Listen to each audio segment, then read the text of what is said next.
Hello, welcome to book launch at CIS 2022.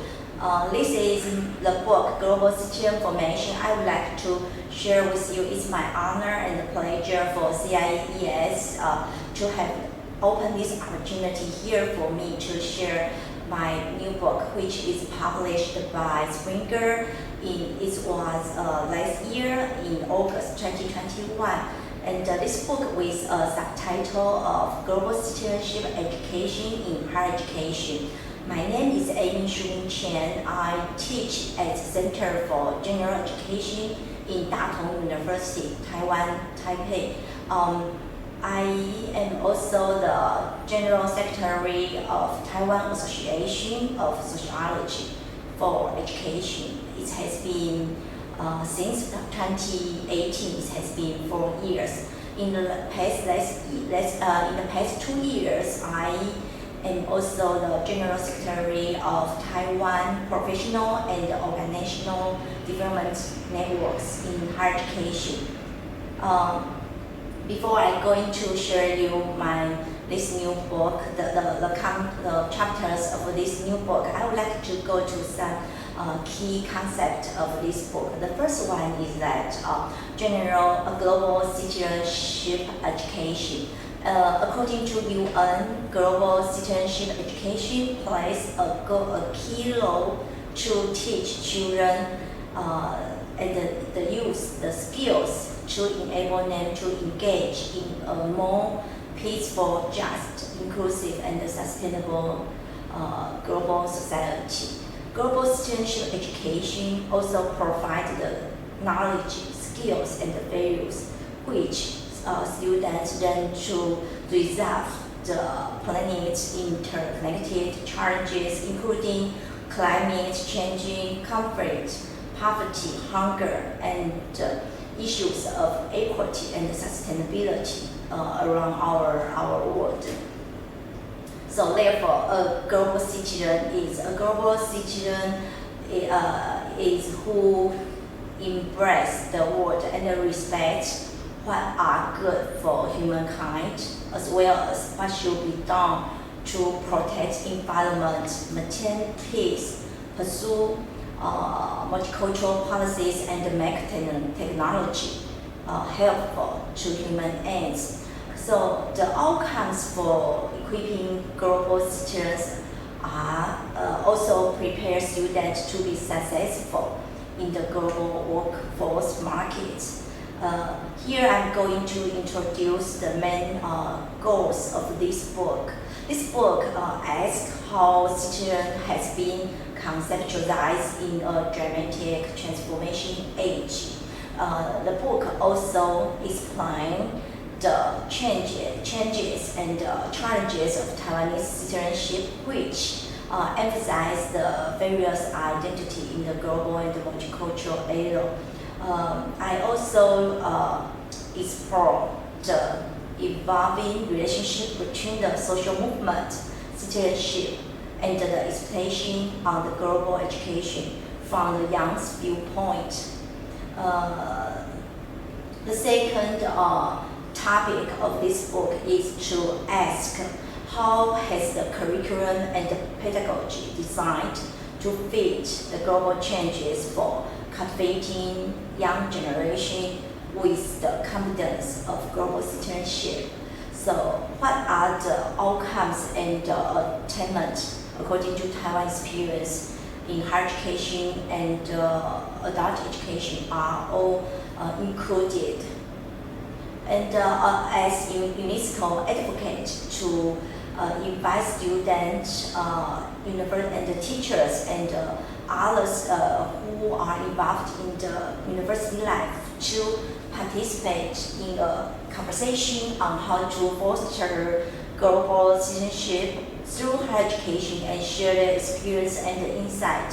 This is quite international and important for higher education development, so that's why I work on this topic and come out the book.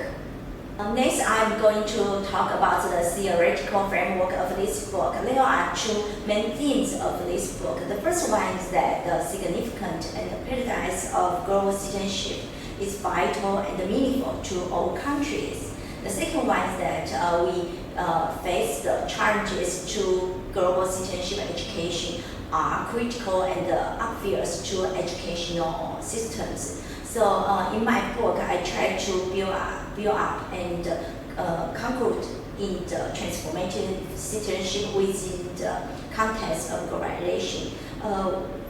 Based on the context of globalization, there are two different boundaries can for us to explore the citizenship education. The first one is that national state, which are the main developmental trends in 20th century. But the next one is global society, which is result in the globalization power, and those two boundaries comes to different issues and try and goals. The first one, national state focus on democratic freedom in the public sphere, and global society embark the choice and the diversity in the private sphere. Both spheres effort on the liberation of freedom for public, for collective, and also for individual, for private. So the next one is the categories and aims of different citizenship in the context of globalization. In the public sphere, there are three main categories. The first one is political citizenship, and the second, cultural citizenship. The third one is economic citizenship, and the private sphere is mainly about intimate citizenship. So those are try to liberate the public in public, and the life public in private sphere. So here I'm going to the chapters of my book. So totally there are 8 chapters, and I give each chapters a briefing for you. So this is the first one. Chapter 1 is titled as Introduction, the Complexity of Global Citizenship. In this chapter, I try to explain the interact and the complex of social movement, citizenship, and globalization. Let's say it's why we have to face the transformation in citizenship in the global age. And also I talk about the higher education experience and its respondents to globalization in East Asia and Taiwan experience. I also point out the vision for the future based on the global citizenship education for public good. Chapter 2 is titled as Crossing Boundaries and Self-Reflection. In this chapter, I focus on talk about the dilemma in public laws and personal choice for citizens. On the one hand, and on the other hand is that the technology and information occupied our personal and public life overall. So it's also results in the national governance face restrictions in the management of public and private spheres. So there is also the emergence of life public for individuals to resist control from the government and the laws, regulations. So that's why we have to redefine and think what the definition and the implication of citizenship for the global society.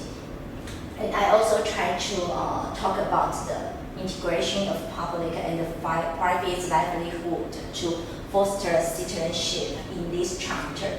The chapter 3 is entitled as Cultivating Multiple Citizenship by Curriculum Development and Practice in the Community Colleges. This chapter shows the empirical conduct analysis of content analysis method of the community college's curriculum. So therefore, I demonstrate the distribution and the variation of global citizenship in adult education. Also try to illustrate the multiple patterns for developing global citizenship for adult learners in Taiwan context. The chapter 4 is titled as Global Citizenship Education and its Pedagogy Practice. In this chapter, I would like to reflect the global citizenship as a reaction toward the rich society. So therefore, we can see global citizen as an agent to face the uncertainty challenge in our time. I try to analyze the learning pedagogy for equipping global citizens by experiential learning in the chapter 2. Finally, I point that the complexity and the reflection for action in education system as well as for individual students are quite important and the key power to progress in the citizenship education. In chapter 5, I talk about the opportunities and the challenges for undergraduate experience of being global citizens. This is conducted in the U.S. and interview with the student of a short-term studying abroad in Berkeley University. And this chapter also points out that bring the reality of other cultures into the classroom is quite important, no matter in the country or out of the country are both important for young generation to increase their motivation and action in global mobility. So I also point some conclusions and implications for students' global mobility.